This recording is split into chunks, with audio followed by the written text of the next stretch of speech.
You're listening to the Trade Show Insights Podcast 20th Anniversary Celebration.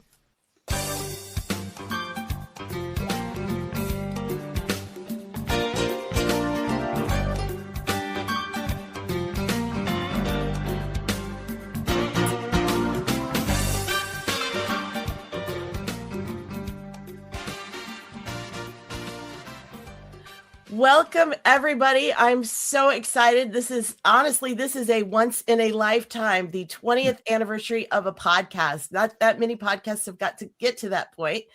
I'm going to bring Jessica up on stage here real quick. So thank you to my guests who are here today. I want to introduce them real quick. We have Al Mercuro from Genesis Exhibits. We have Wendy Porter from Wendy Porter Events. We have Jessica Sibilla from the Exhibitor Advocate and Rebecca Murray from Showcase Your Shine. So these are some of my all-time favorite guests. I wanted to invite them to be here with us today for this special once-in-a-lifetime broadcast. So I want to toss to them in just a little bit, but I want to give you just a little bit of history. And, you guys can feel free, both those of you on the, here with me in the studio, and then also those of you that are joining us and watching online, go ahead and feel free. If you have questions or you want to type comments in, go ahead and do that. We want this to be interactive as we go along. But a little bit of history, people are always asking because, 20 years ago, most people, for the four of you, were any of you listening to podcasts 20 years ago? No. Radio shows. Yeah. Well, and what's interesting is Apple just started, they considered their 20th anniversary last summer. I think June was what they considered the 20th anniversary of podcasting. So I was pretty much on the beginning end of it, but I had started listening to podcasts, right after they came out. And, I thought, oh, this is really cool. I thought, this is something that, growing up, I had always wanted to be a TV anchor. And, so the whole broadcast idea really appealed to me. And I thought, oh, this would be really cool. Well, then in early 2006, Expo Magazine, you guys remember Expo Magazine? Yeah. They started their podcast. And so I started listening to that. And I thought, oh, well, if they're doing a podcast for trade shows, then maybe I should start a podcast for trade shows. So I decided it might be fun. Didn't realize exactly how difficult it was going to be. Back then, at least, it was really complicated. It was funny. My husband actually found the checklist. He wrote out this whole checklist of all the different steps that I had to do to broadcast, to put out one episode. It was not easy. And on top of that, I decided to really over deliver. And they had such a thing back then called enhanced podcasts, which you guys probably have never heard of. But this is what I was listening to at the time. This was my iPod, the old iPod, the video screen. Those of you listening on the replay, it was the video screen iPod with the little wheel, the click wheel. And so I learned that there was a way you could create a podcast that had images attached. And so it was kind of like a slideshow. So I decided, rather than just an audio podcast, let's put all this together. So. Of course you did. Yeah, exactly. It was sounds crazy. Like every event professional. Well, we could do a little bit more. Yeah. Oh, why not? If I'm going to do this, why not add this? So yeah. So anyway, so that was my grand beginning. And my official, so I'm a little bit ahead. My official first episode was April of 2006, but I wanted to just kick off this whole 20th year. We've actually wrapped up season 20. That was last year because, of course, season 1 was before we got to the first anniversary. So, but I thought what a great way to kick off 2026 is with this 20th anniversary podcast. But I want to ask you guys, what do you think my very first episode was about? The basics of trade shows. The basics of trade shows. Okay. Yeah. Cost. Okay.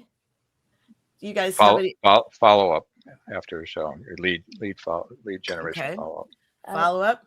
Yeah. Design.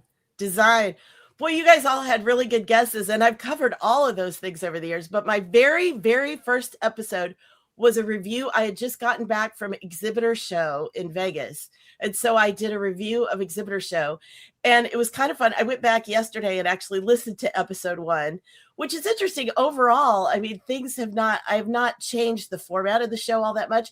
This is the same music, the little jazzy intro. That's the same music I've had for 20 years. And so very similar intros and everything. But it was interesting. I said my mission, and I said for these next few months. So I don't know that I really was thinking about doing it for ongoing for 20 years. But I said my mission was to cover news and trends in the trade show industry, have discussions with experts, and highlight interesting new products. So I pretty much have stuck to that for 20 years, and all of these episodes. So I see Gina Danner's here. She says congrats. Gina was a guest. I don't even know what season it was, but Gina's been a guest on the podcast as well. So let's see. Another one of my early episodes, I was in St. Louis for something. And so I went to Craftsman Industries, which builds trailers, the big, they outfit the roadshow trailers. And so I did a factory tour. I took my little recorder around with me, and I did a factory tour and just kind of talked about road shows. And so I've done a lot of different things. Booth staff, I think one of you guys said booth staff. That was one of my early episodes too. Of course, you guys know me. That's one of my passion things. But I only did about 5 episodes that first year because it was so complicated. Smart. So Marlis, do you remember when you thought this might actually work? When did you have that I got this nailed now moment? Well, the I got this nailed moment, I don't think came for several years just because it was so complicated. Like I said, I was only doing a handful of episodes. And even when I actually ramped up, I still have only committed myself to 1, maybe 2 episodes a month, just because I knew it was just way too much to commit. I know some people do weekly, but I think they have a whole team behind them and they're not trying to do it all themselves. So I never put myself on that path. Lynn is here. Great to see everyone on the panel, she said. So thanks for being here, Lynn. But yeah, so I don't know that I really felt like I really had a groove with it all for several years. It just was kind of like when I had time, I would put out an episode and it wasn't really a big deal. Finally in 2010, which, was 4 years in, that was when I really felt like I kind of got a groove. That was when I actually bought a domain, bought the domain of tradeshowinsights.com, because before that I'd had different platforms and different places where I was hosting the podcast, and some things weren't working so well, but I bought the domain. I did my first expert interview. I had promised that in the beginning, but I really didn't do expert interviews for a while. It was all solo episodes in the beginning. And so my first interview was in March of 2010. So anybody want to guess what that topic was? I won't make you guess who my first guest was. I've done episodes on drayage. Yes, drayage and shipping, and all that stuff. You're still talking about drayage. 20 years later. Yeah. And what is drayage again? It's a made-up word. Yeah. Yeah, exactly. A made-up word that means expensive. Yeah, there you go. It's a French word for taking more money out of your pocket. Yeah, does anybody actually know the origins of that word? Does anybody ever look that up? That's a really interesting point. Yeah, I should do that. I don't know where that came from. There we go. We all have a mission now. We're going to go look that up. But no, I feel like that's something you would know. Yeah, Al, you should be the expert on that. So no, my very first interview was Aubin Wilson, who I think was with George Little Management at the time, but talking about the show manager perspective. So how, what exhibitors need to know and how they can better work with show organizers, which again, this is again something we're still talking about 20 years later. It's interesting how a lot of the topics really haven't changed. I mean, life has changed. It was kind of interesting. I was looking up what life was like in 2006. So just to kind of take you back, MySpace was king. Okay.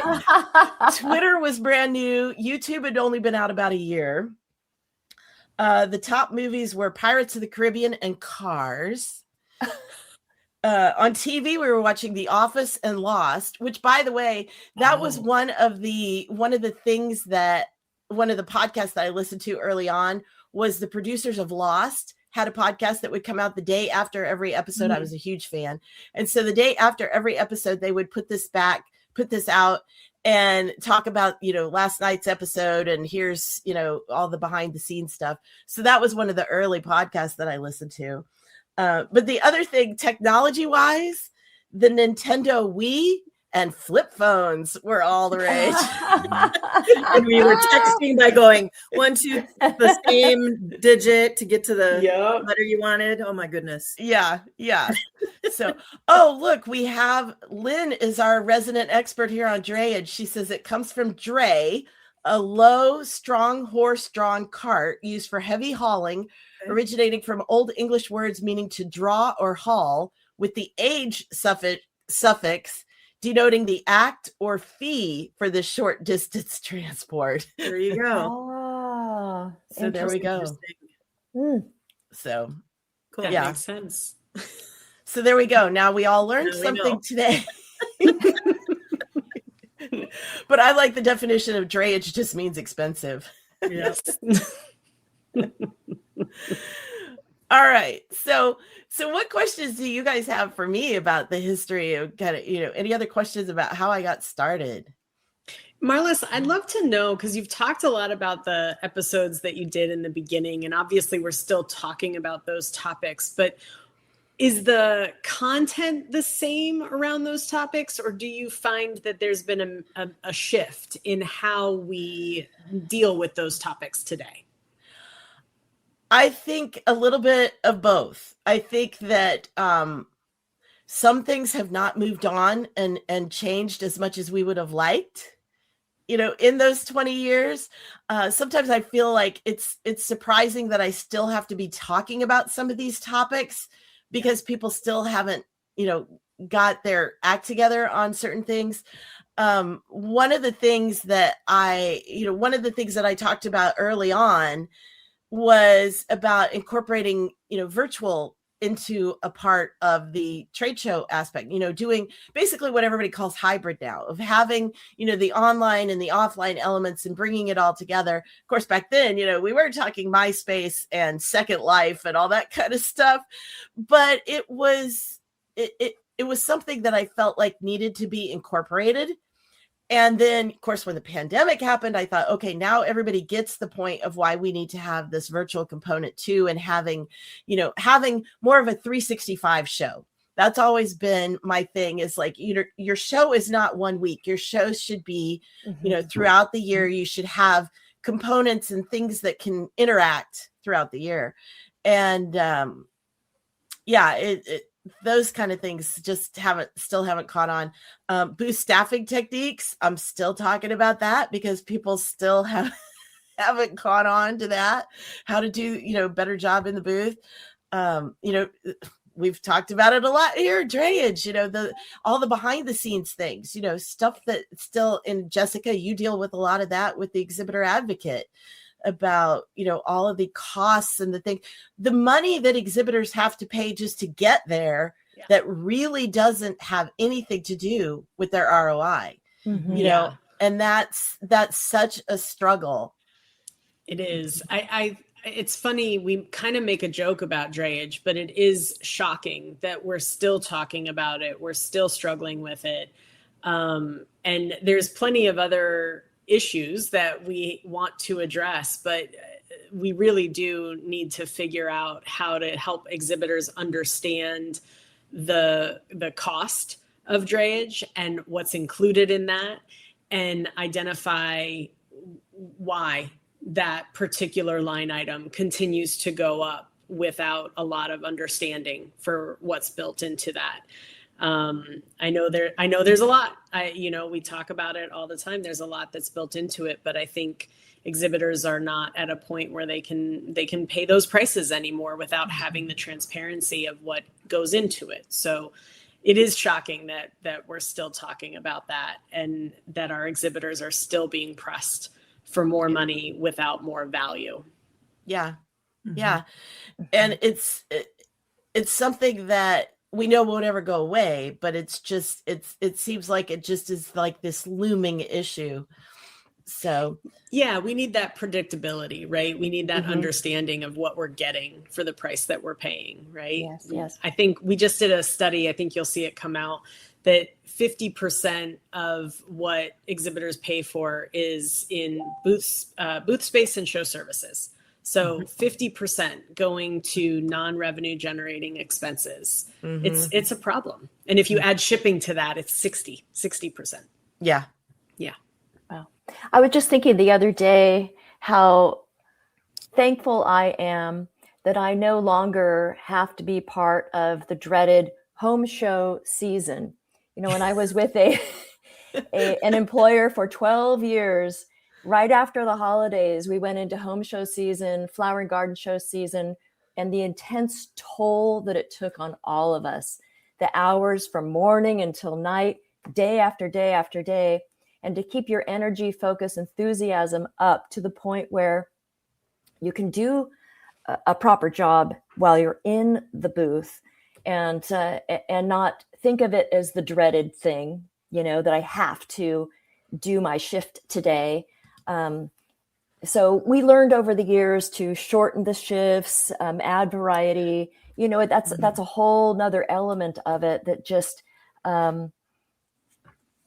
it costs so much money, and also the toll that it takes on a person's mental well-being, I would say. Yeah. Well, and that's something else. That's a topic that I've covered a few times over the years too, about just taking care of yourself and making sure that you're not, because, and there's been a lot of discussion about this recently in the industry about, we just grind and grind and grind and push ourselves. And, we're just like you said, Rebecca, we're just going from one show to the next, to the next, to the next. And we're never really stopping to think about what we're doing to our bodies and to our emotional health and all those kinds of things. So I think that's another thing, and going forward, I need to do more topics on that, about wellness and taking care of ourselves. I've had all different kinds of topics over the years. I mean, we laugh about, I covered like shipping and drayage and a lot of the logistics stuff, but I've talked about risk management. I've had experts come on and talk about risk management. I had one guest where we talked about a real life scenario of an active shooter situation in the city while the show was going on. Oh, wow. We've talked about, not at the show, thankfully, but, we've talked about accessibility, and Al, I know that's a big topic for you. Sustainability is another big topic for you. And so I've had guests on all of those kinds of topics as well. So I've tried to do a balance between the things that I focus on, like the marketing, the sponsorship, the booth staffing, more of the core elements of what I teach, but that's why I bring all the guest experts on too. So let's see, we've got a good comment here from Michelle Heffernan. It's more important than ever before to educate each other on the loss costs, drayage, shipping, etc., and ways to reduce and avoid some of those fees. Yep. Yeah, that's Marlis, so which episode would you say surprised you the most? Do you have anything that pops in your head about, ooh, that was interesting?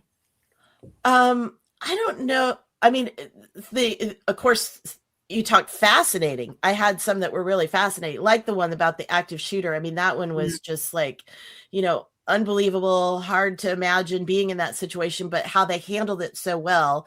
That one was really good.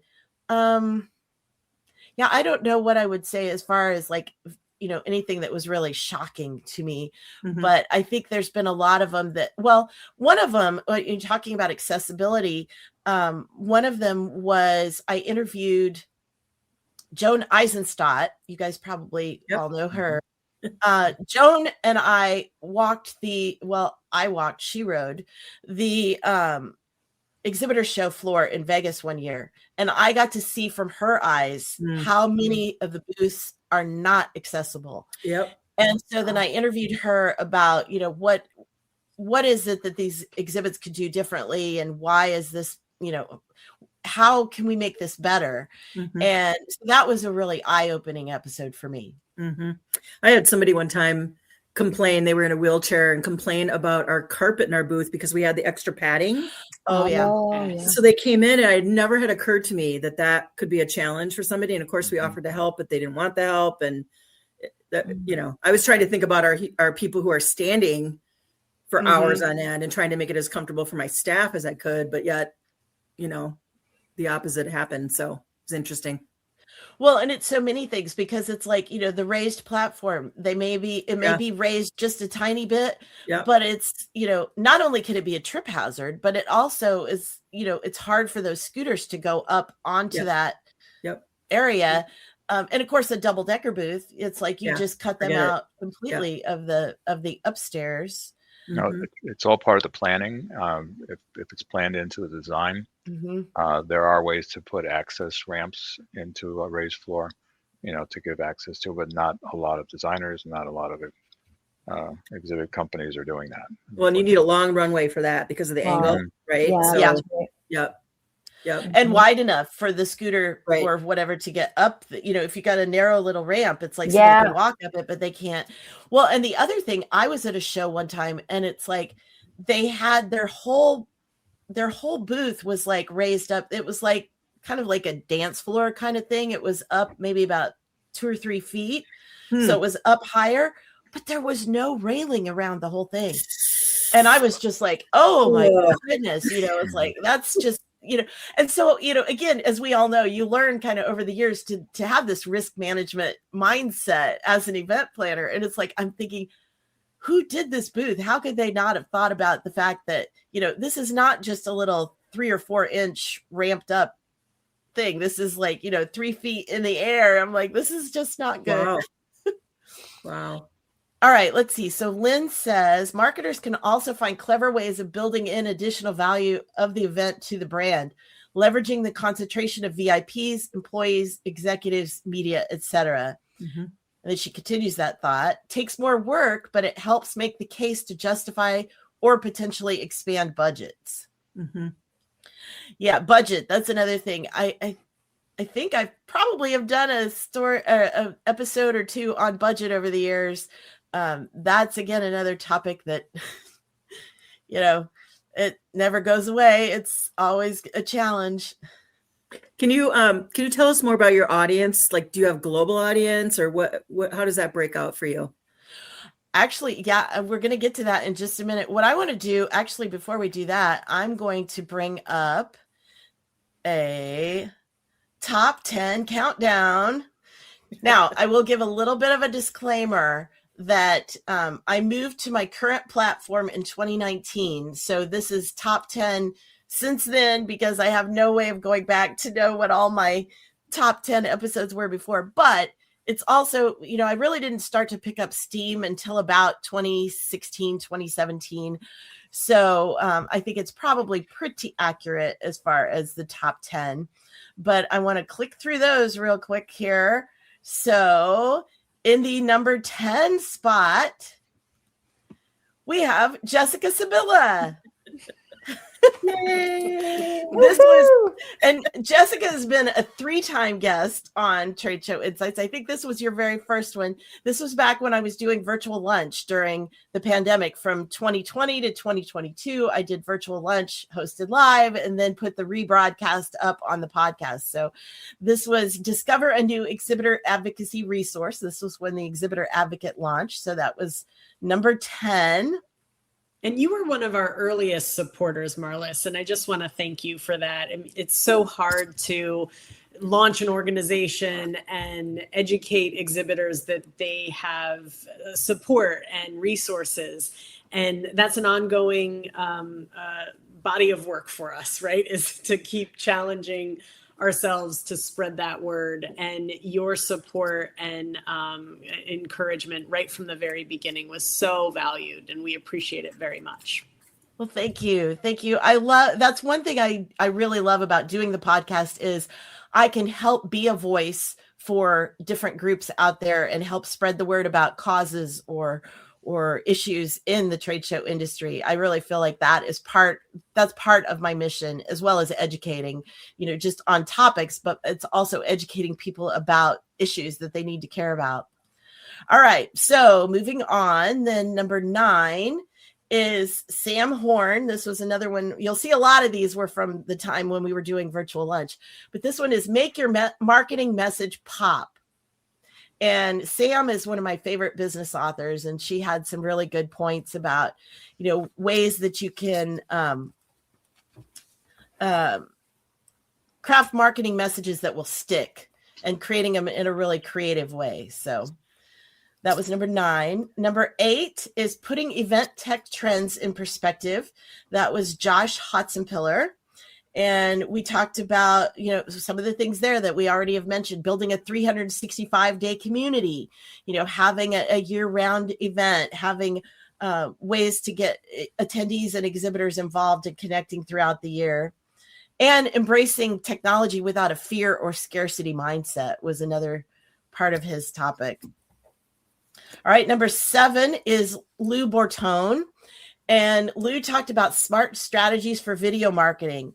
And I've actually done a couple of episodes on video marketing, but, ways to use video both pre, at, and post show, especially personalizing. There's great tools now. There's even more tools than there were, a couple of years. This was from, during the pandemic, it was another virtual lunch, but this was from season 17. So 3 years ago. And so, there's even more tools out there now to create some great videos for your show. Number 6 was one of my solo episodes, Welcome to the New Era of Trade Shows. And this, again, one of my common topics, let's stop doing trade shows like it's 2019.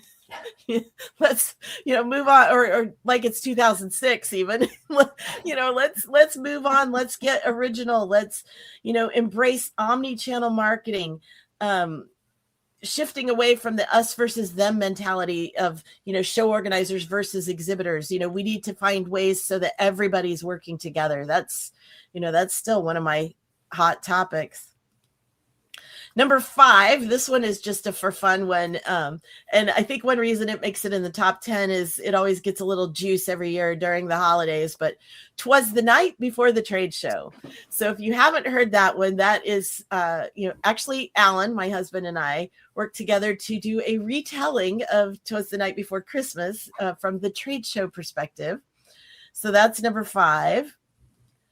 Number 4 is Rebecca for improv skills for booth staff. So this was your first appearance on Trade Show Insights as well. Yeah, that was a fun discussion we had, wasn't it? Yeah. And I love that it's taking something that happens in other situations in life, but it's putting it on the show floor. And how can you use the improv skills, the yes and, the active listening, the transitioning techniques, all of those kinds of things that you can get skilled on in the trade show booth. Yeah. It adds fun and also calms a person down too. Just, it's just makes the whole experience more enjoyable.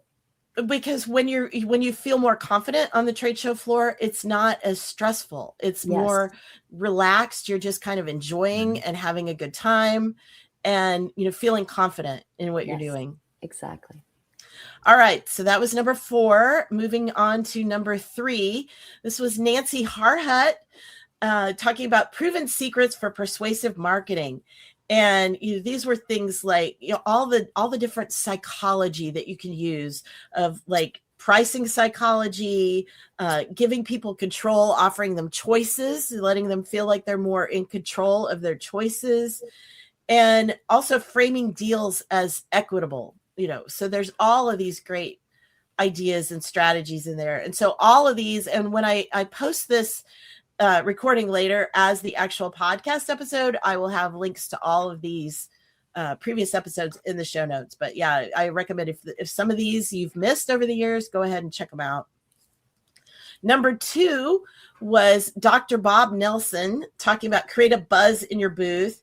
And this one was tying your booth attractions to your brand to make them more memorable. Also, he talked a lot about, hold on a second. Because if you're not familiar with Dr. Bob Nelson, he is the author of 1,001 Ways to Reward Employees. And so he talked a lot about rewarding your booth staff and showing appreciation. And, that's a big thing because, we all know they're working very hard during those days. And so rewarding them in ways that they feel like they're really appreciated for all their work in the booth. And our number 1, let's see here. Hold on just a second.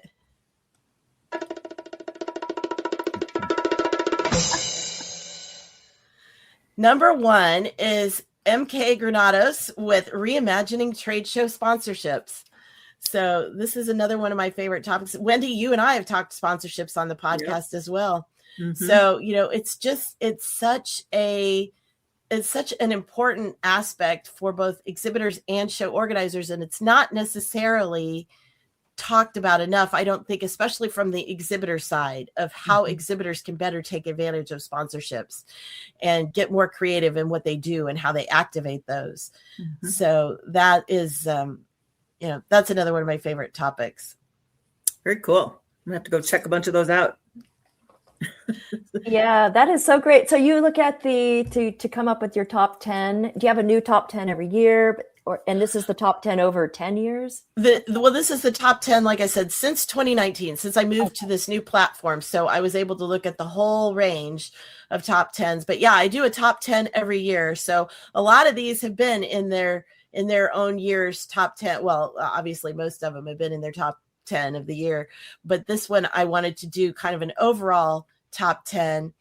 Couple of comments here. Michelle says, I so appreciate the invaluable resources that the exhibitor advocate provides. Thanks, Jessica.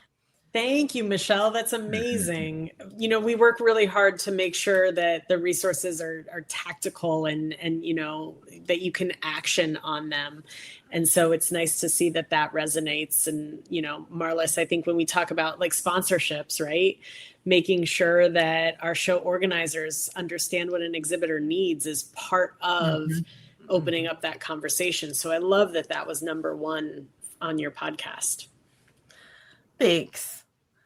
And then we've got another one from a LinkedIn user. I don't know who you are, but I wish there was a know your neighbor option. So before I arrive, I could be introduced to those immediately next to my booth.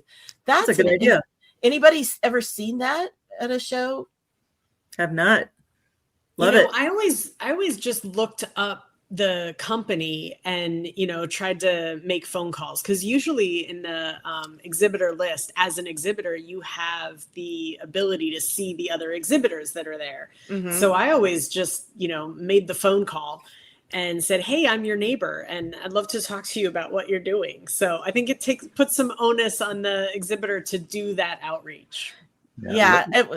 Go ahead, Al. LinkedIn used to have a something on their site that would allow people, if they're on the trade show floor, to say, I'm also on the same trade show floor, and try to arrange a meeting. I don't think they still do that anymore, but I got to think there's a new AI thing out there that can probably do a similar thing. So. No, because now you need to pay for it. Yeah, right. Yeah. Exactly. Yeah. I know what we used to do when it got really slow was we would send out scouts to different rows to introduce ourselves, and sometimes and then we would see them wandering over to our booth at some point during the show, and sometimes they would become clients of ours. So we always looked at other booth staff as potential customers. Mm-hmm. Yeah, and it's really interesting. I'm trying to think, of course, 20 years worth. I don't remember every single episode. I'm not sure if I've ever done one on competitive intelligence before, but that would be a good topic to do. Would be. Because it is, it's good to do. I always tell exhibitors, when you've got off time, if your staff has downtime, they should be walking the floor, checking out what else is there, networking with other exhibitors. Yeah. Sometimes that's been some of the best connections I've made at a show is, when I was exhibiting, when I had off time, I was networking with the other exhibitors. So, well, and get new ideas, right? Walk around and see what other people are doing. Exactly. What could you do to improve your own booth? Yep. Mm-hmm. Yep. Yep. See what they're doing wrong. That's always fun to talk That about. too. Yeah. Yep. Yep. Marlis, I had a question for you. Okay. Your books are always very, very, I think, important to have out there, to educate people as well. I don't know the timeline. Did the first book come out before you started doing the podcast, or did it inspire you to do, or one or the other? It did. The first edition of Build a Better Trade Show Image came out in 2002. So it had been out for a little while when I started the podcast. But some of the podcast episodes then were used as chapters, or the basis for chapters, in my next book, which was Exhibit Design That Works. So some of those podcast episodes got turned into that book. And, at the time when that book came out, my goal was, and I still want to do, it was going to be a 3-book series. So that one is on exhibit design. I wanted to do one all on booth staffing and one all on marketing and promotions.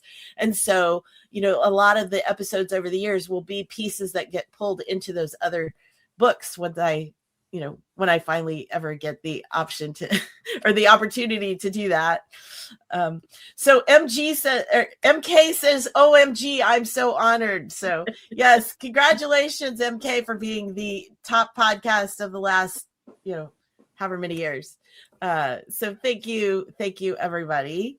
I want to go back to our slides because Wendy asked about where are we in the world. So I want to show you trade show insights around the world. So we have, these are just the top 25 of countries where we have listeners. So obviously the US is number 1, Canada is number 2. Anybody want to guess which is number 3? Let me take this banner down here. Anybody want to guess what country is number 3 for listeners? I'm going to say the UK. Good guess. That's number 5. Okay. Australia. Anybody else? Australia. That's China. Yeah, it's down the list of ways. China is actually like number 7, I believe. No, number 3 is Germany, and number 4 is Ireland. Huh. So those are the top so 5. UK, Ireland. Yeah. So, but yeah, so they're listeners all over the world, which always amazes me. Especially, you saw there's a lot of Asian countries on there. Yeah. And so I wonder if it's that, a lot of those people are listening and then preparing to come do shows in the States, perhaps. Oh. So, but I don't know. But it's a very cool feeling to know that, it's having an influence around the world in so many different countries. All right, so let me see. So I want to ask you guys, any episodes that stand out to you, any of your, besides your own episode, any episodes of mine that you would say would be some of your favorites over the years? I'm kind of putting you on the spot. Yeah, I just listened to the one that you did with Rich, actually. I think you recorded it last summer, maybe, because he was talking about his book coming out in September. Got a lot of insights out of that right now. And I'm going through your library, to be honest, Marlis, and pulling the ones that apply, because I'm working on some strategic stuff for clients right now.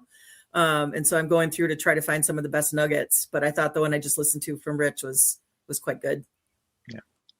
The one from Sam Horn was very good. I enjoyed that. Yeah, it's funny. I was putting all these top 10 together, and my husband looked at the list. And he's like, I need to go back and listen to several of these. Yeah. Got a lot of really great content, for sure. Yeah. I did like the holiday episode, the creativity in the "'Twas the Night Before the Trade Show." That was really entertaining. That was a fun one to do. Yeah.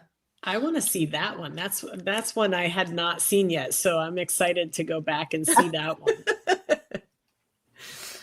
Yeah, that one. And I actually, this year, I tried to create like a little video, using AI to create a video to go along with it. And it's not quite there yet. So maybe by next holiday season, I'll be able to have some visuals to go with the telling of that story. But yeah, that one was fun. And I've done some crowdsourced episodes too. Al, you've been on several of those. Wendy, I think you have as well. Things like what do you love about trade shows? We've done one on shipping and drayage. Al, I think you were contributed to that one as well. So, I want to do more of the crowdsourced episodes too. I think some of my favorites, I mentioned the why do you love trade shows. That was my first crowdsourced episode. That was one of my favorites.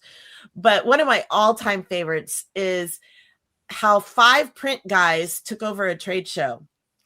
And I interviewed, it was a fascinating story. It was a paper company, and they had these fold up, put them together little robots that you would get the sheet of paper, you'd punch them out, you'd assemble them. And then it was kind of like the Flat Stella or Flat Stanley. You'd take pictures of your videos or whatever, but they also all had QR codes on them. So when you scanned it, then the little character came to life and started talking to you. And so oh my God, it was that's just fun. I loved it. And I think it's such a fantastic example of something that you could do, something that's other than the AR, of having the little QR code and stuff. But other than that, it's a really low tech thing that you don't have to spend tons of money on, but yet it got people so engaged and so interactive. And I just thought that one was so fun. And then another one of my favorites was creating a memorable experience in a small booth. And that was actually one of my client case studies where she had taken the advice that I'd given her, and she had this little 10 by 10 at a medical show. And all of a sudden she became like one of the hottest booths on the show floor. She did this interactive activity, and doctors were actually coming back and bringing colleagues and saying, you've got to check this out. And so that was fun to be able to highlight her. And do you remember what the interactive activity was? She was with an autism society, and so she actually had an interactive video where the doctors got to feel what it was like to experience the world from an autistic perspective. Sure. Oh, wow. We used to do that training when I worked in the Medicare space. We used to do the training on what is it like to be 65 plus. Put on yellow goggles because your eyes start to see things differently, and put on gloves and try to open things, and yeah, that's really great idea. Oh gosh, yes, right. Wow. Yeah. We used to bring a dog into our booth, and that's always has to be a very friendly dog. We were in the pet business. But that's another thing. It goes to risk management, actually. Yes. If you're going to bring an animal in. Yeah. I should start bringing my dog though. She'd love it.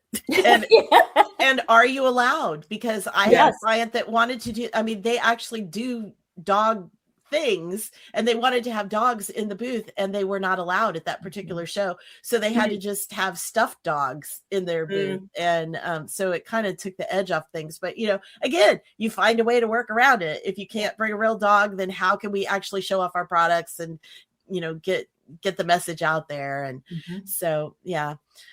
So anyway, I want to thank all of you, Al Mercuro, Wendy Porter, Jessica Sibilla, Rebecca Murray. Thank you all so much for being here. I want to just wrap up with a couple of things. I want to remind everybody that I actually, thanks to my AI assistant, I was able to put together a season 20 action guide. So I actually, for all of the episodes from last year, from 2025, I have all of those available as a little workbook so that you can actually go through, see the takeaways. And actually there's some questions and things that you can actually interact and, learn from all of these experts as well. So that is at tradeshowinsights.com/S20 for season 20, S20-action.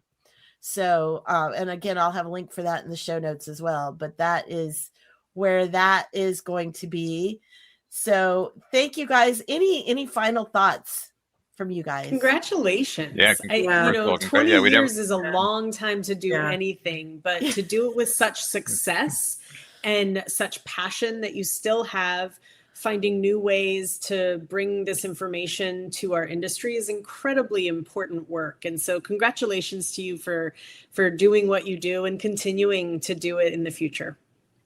Thanks, we should have champagne, but we should. Yeah, we should. Plan that. And also for the high level that you produce your show at, not every, there are so many podcasts that don't do the preparation. You're just in a conversation. I mean, the way that you produce this is that was one of the first things I remember telling you. I'm so impressed. It's just fantastic. Truly. It feels like a PBS show. Your music coming in and your outtakes. It's really well done, Marla. So very well done. Congratulations. Maybe you can produce the Exhibitor Advocates webinar. Yes. Oh, well, thank you. Like I said, growing up wanting to be a broadcaster, I never in my life dreamed that I would be able to not just work for a TV or radio station, but to actually have my own show. I mean, I had, for those 2 years, I had my own TV show essentially with Virtual Lunch, and, and then to be able to have been a podcaster for 20 years. I mean, it's such a fun thing and such a great honor. And, I truly couldn't do it without wonderful guests like all of you. And I couldn't do it. I wouldn't do it if I didn't have listeners like all those of you who are listening and joining us today or listening to the replay. I really appreciate every single one of you. And, I don't know where all my listeners are because they're all over the world, but anytime you reach out to me and let me know that a certain episode really touched you or really, resonated with you, or that you learned something, or that you connected with the guest that I had on that day, that all means so much to me. So I look forward to continuing on and, having a lot more episodes to come.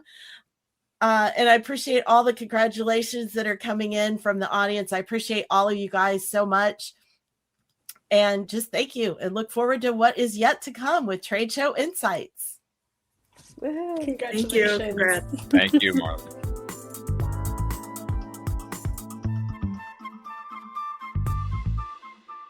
If you enjoyed today's episode and would like more, you can subscribe to the Trade Show Insights podcast and automatically receive future episodes on your chosen device.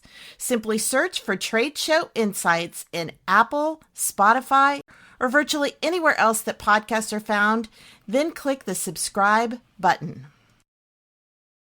Trade Show Insights is protected by the Creative Commons copyright license. You may feel free to share this recording with colleagues or embed it on your own blog as long as it's shared in its entirety and is not used for commercial purposes. To learn more, please see the link in the sidebar of the show notes at tradeshowinsights.com. Well, that's it for this episode of Trade Show Insights. Be sure to check out our show notes and archives at tradeshowinsights.com. You can also connect with me using the social media links or the contact page on the site. I'm Marlis Arnold. Thanks for listening, and be sure to join us next time for more tools to improve your exhibit results.